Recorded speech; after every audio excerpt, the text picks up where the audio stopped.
Okay, let's unpack this. We're doing a deep dive into a subject that fundamentally challenges the core mythology of Star Wars. It really does. Forget the black hats versus the white hats for a moment. Yeah. We've collected source material that argues the philosophy of the dark side, the way of the Sith, is actually superior to the philosophy of the light side. Superior in very specific ways. Right. Superior when you look at it through philosophy, psychology, and, pure strategic effectiveness. That's our mission today. We're trying to look beyond just simple morality and analyze the actual mechanics of power. And the sources for this are pretty interesting. They are. The material we have, it blends established Star Wars canon, some Legends lore, and it pulls in concepts from thinkers like Nietzsche, Jung, even Machiavelli. All to argue that the dark side offers a path that is more adaptive, more brutally realistic about human nature, and ultimately more effective at achieving its goals. It's a provocative argument. So we're asking the big question: why did the Jedi Order fall? And we're going to analyze their internal weaknesses that, made them ripe for collapse. And you have to start where the two paths diverge, their core philosophy. Exactly. The Jedi Code is, it's really built on denial. It famously states, there is no emotion, there is peace. There is no passion, there is serenity. Right. It's an almost perfect classical ideal. It aligns with, say, Platonic or Stoic thought, where reason has to rigorously subdue all those messy, wild emotions. It's this pursuit of a pure, almost ascetic serenity. But the Sith, they just reject this entirely. You don't just reject it, they exalt the messiness. Their code completely flips the script. Through passion, I gain strength. Through strength, I gain power. Passion isn't a distraction to be overcome. It's the furnace. It's the absolute fuel for ambition and achievement. And this is where the sources draw a really compelling philosophical parallel. They do. The Sith ethos, this idea of valuing self-determination, dominance, the pursuit of power, it's explicitly linked to Nietzsche's concept of the will to power. Okay, so this is more than just wanting power, right? This is the whole master morality idea. Precisely. If we just unpack Nietzsche for a second, master morality is the morality of the powerful. They define good based on what benefits them: pride, strength, achievement. They look inward. And the Sith perspective totally reflects this. They're defined by what they can conquer. Exactly. And the Jedi, by contrast, they look outward. They value humility, compassion, self-restraint. Which, in this really harsh philosophical framing, sounds a lot like Nietzsche's slave morality. It does. Slave morality defines good as what protects the weak so: kindness, patience, humility. The sources argue that while the Jedi system sounds noble, it actually encourages systemic weakness. How so? By prioritizing restraint and conformity over ruthless individual excellence. That's a brutal contrast. And mythologically, this battle between restraint and ambition, it's ancient. It is. If the Jedi represent the preserver, sort of like the Hindu deity Vishnu, this Apollonian order of stability and reason, then the Sith are Shiva the destroyer. Yes, the Dionysian energy, the necessary chaos. The sources frame the dark side not as just simple evil, but as the crucible of trial. It's the force of transformation that prevents the galaxy from just stagnating. That stagnation brings us straight to the psychological failings of the light side. If you try to deny all emotion, what does that do to a person? Well, it raises a profound psychological question. What happens when a powerful organization demands strict non-attachment from its members? The sources argue it's just fundamentally unrealistic. It's not human nature. You can't just mandate that a sentient being ignore ambition or grief or love. You just end up creating repressed, docile mannequins, as the sources put it. Exactly. And this is where the material brings in the work of Carl Jung and the shadow. The shadow. So that's the part of our psyche with all the dark, rejected impulses. Right. Anger, fear, ambition. The Sith don't just use these emotions, they actively embrace them, integrate them, and channel them directly as strength. But the Jedi forbid them. They treat passion and anger like a poison. And repressed emotions don't just disappear. They go underground, they gain potency, until they resurface destructively. So wholeness, in the Jungian sense, requires integrating that shadow. It does. And by demanding that their members banish fear, the Jedi basically ensured that when fear inevitably showed up, the individual had no tools to process it, only desperation to suppress it. And the most powerful and, tragic example of that failure is Anakin Skywalker. Absolutely. His story becomes the proof that the whole Jedi system is psychologically unsustainable. It's the central piece of evidence. Here's one of the most powerful beings in the galaxy, and he's completely barred from love and attachment. So when his fear of losing Padme becomes overwhelming, what do the Jedi tell him? Detached acceptance of fate. The sources call this inhuman counsel. It offered him zero emotional solution. Nothing. Precisely. It left him completely vulnerable to the Sith, who offered the psychologically compelling promise of power over death, the power to save the person he loved. So the Jedi's rigid emotional suppression literally created the very need that only the dark side could fulfill. It's a tragic feedback loop. The Sith also teach something fascinating about adversity. They don't just endure pain, they harness it. They see pain not as something to run from, which is what the Jedi do. They seek immediate peace, but as a teacher, a source of profound focus. You can almost hear Darth Vader saying it. Anger and pain give you focus. They make you strong. And that aligns with thinkers like Viktor Frankl, who studied finding meaning in suffering. So for a Sith, every trial is a crucible. Every single one.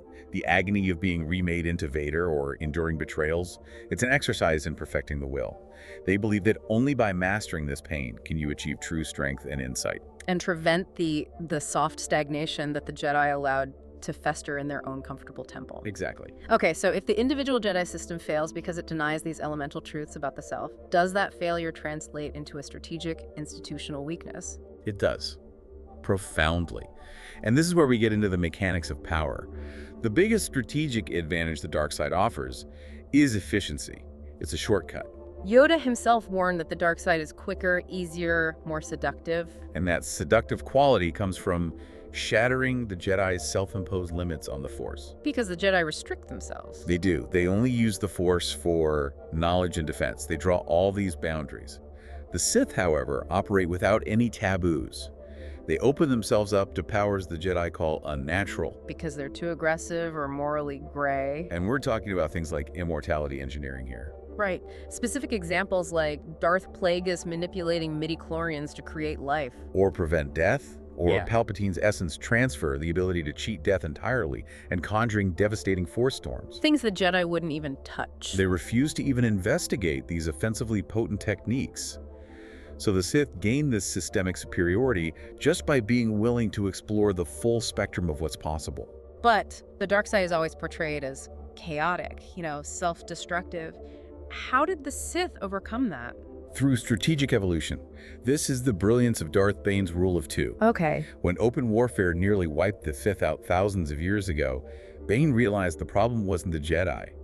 It was the Sith's endless infighting. So the rule of two, a master to embody the power, an apprentice to crave it, it's a mechanism for forced, brutal, Darwinian evolution. It is ruthless meritocracy in its purest form. It ensures that the lineage constantly gets stronger. Because the apprentice has to be strong enough to challenge, overthrow, and then surpass the master. Exactly. If the apprentice fails, they were too weak and are purged.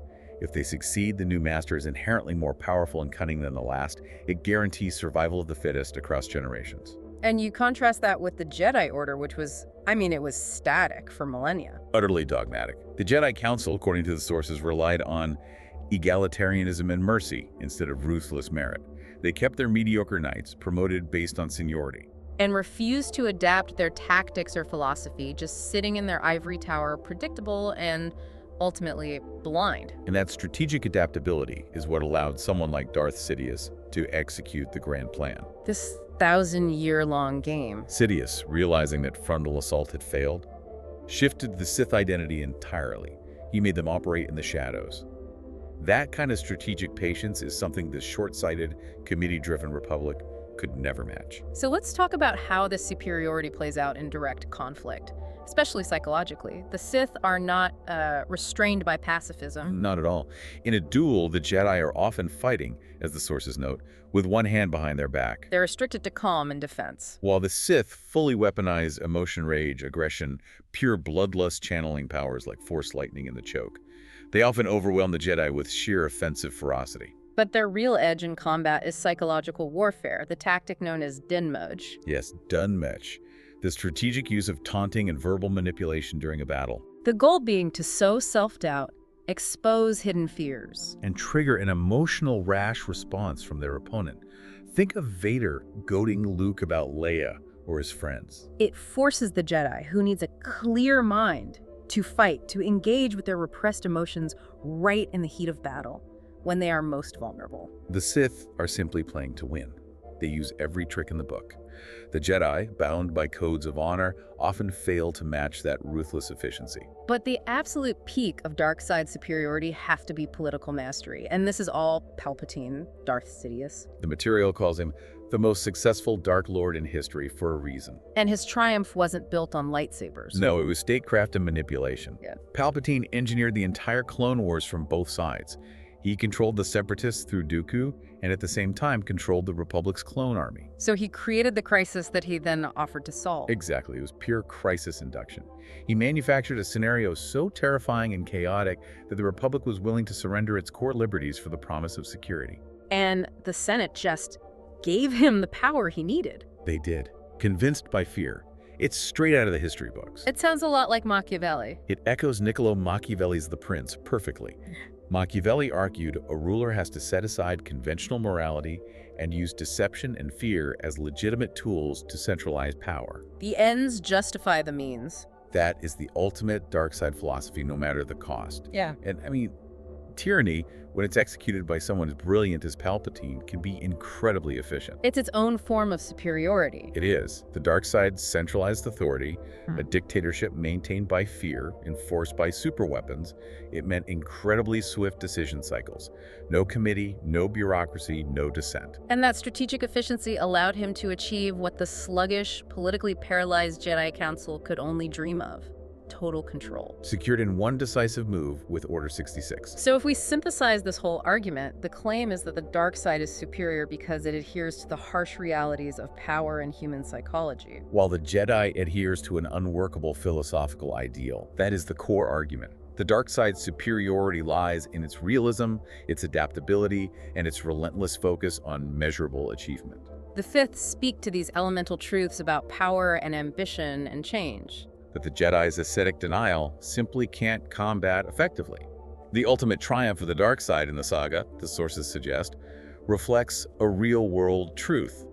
That ruthless cunning and psychological insight often outmaneuver rigid moral righteousness in the messy game of power. It really forces you to reconsider the whole narrative. I mean, the sources noted the prophecy was about bringing balance to the Force. Which might imply that the light side isn't the natural state, just one extreme. Right, so if the dark side represents the necessary abyss, the catalyst for growth, the yang to the light's yin, does the dark side's true superiority lie not in morality, but in its inevitability? A powerful thought. Any system built on absolute denial is bound to fracture. Which leaves you, the listener, with this question to think about. If passion, anger, and ambition are natural, inherent human forces, can any philosophical system that seeks to completely suppress them ever truly last? Or is the dark side simply the necessary, eternal pendulum swing that corrects the stagnation caused by too much denial?